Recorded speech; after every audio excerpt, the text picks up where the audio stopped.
যে টিউব কাটার পরে কিছুটা অংশ এখানে ধারালো হয়ে আছে, সেই জিনিসটা হচ্ছে আপনারা এই ডিবারিং টুলের মাধ্যমে ডিবারিং করে নেবেন। আসসালামু আলাইকুম, নতুন একটি ভিডিওতে আপনাদের সকলকে স্বাগত জানাচ্ছি। আমি হেমায়েতুল্লাহ। আজ আমার একটি ভিডিও নিয়ে চলে আসলাম, যেটা আপনারা দেখতেই পাচ্ছেন আমার সামনে রয়েছে। এটা হচ্ছে একটা ফ্লায়ারিং টুলস, ম্যানুয়াল ফ্লায়ারিং টুলস। এই ফ্লায়ারিং টুলসের সাথে আপনাদের পরিচয় করাবো এবং কিভাবে কাজ করতে হয় সেসব সম্পর্কে ধারণা দেওয়ার চেষ্টা করব। তাহলে চলুন শুরু করা যাক। প্রথমে যদি আমরা ফ্লায়ারিং টুলসটি খুলি, তাহলে দেখতে পাবো এখানে কিছু টুলস বা সরঞ্জাম রয়েছে। প্রথমে আছে এখানে টিউব কাটার। আমরা যেহেতু এসি ফ্রিজের কাজ করি, সেক্ষেত্রে আমাদের এই টিউব কাটারটা খুবই প্রয়োজনীয় একটি জিনিস। এরপরে রয়েছে আমার ফ্লায়ারিং টুল। এখানে আমাদের ফ্লায়ারিং বা সুইজিং কিছু বাইস রয়েছে, আর সাথে আছে আমাদের এখানে হচ্ছে সুইজিং কিছু ডাই রয়েছে। আর আমাদের ফ্লায়ারিংয়ের জন্য একটি কমন ডাই রয়েছে, যেটা হচ্ছে আমাদের ইয়োকে লাগানো আছে।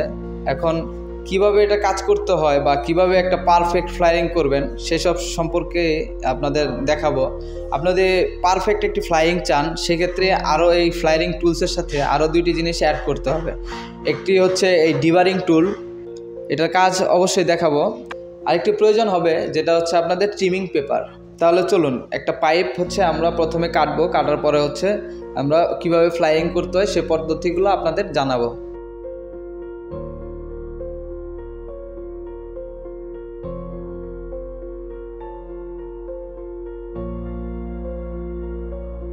টিউবটি কাটার পর এখন হচ্ছে আমরা টিউবটি বাইসে লাগাবো। আমার এটা যেহেতু 5/8-এর পাইপ, সেক্ষেত্রে আমি 5/8-এর বাইসে লাগাবো। লাগানোর পরে সুন্দরভাবে টাইট দিতে হবে। লুজ থাকলে আমাদের ফ্লাইংটি ভালো হবে না।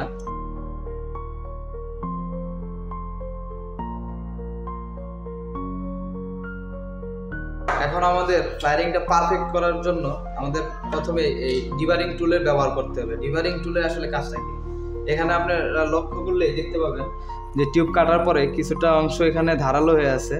সেই জিনিসটা হচ্ছে আপনারা এই ডিবারিং টুলের মাধ্যমে ডিবারিং করে নেবেন।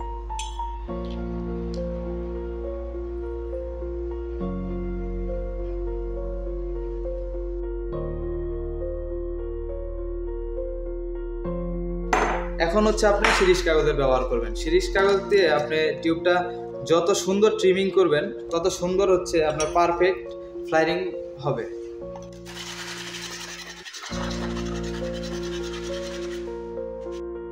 ফ্লায়ারিং করার জন্য পজিশন মতো বসিয়ে এখন হচ্ছে আমরা এটা টাইট দিব।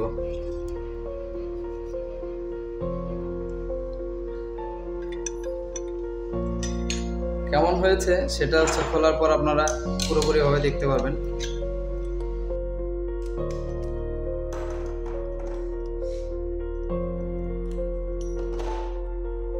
কোনো ধারালো অংশ নাই, কোনো ফাটা অংশ নাই, এবং এখানে লাগানোর পরে দেখেন পারফেক্ট একটি ফ্লায়ারিং হয়েছে।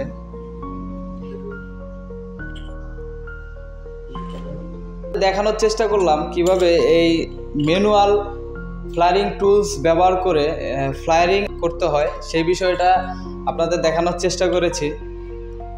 অবশ্যই আপনাদের উপকারে আসবে যারা নতুন তাদের জন্য।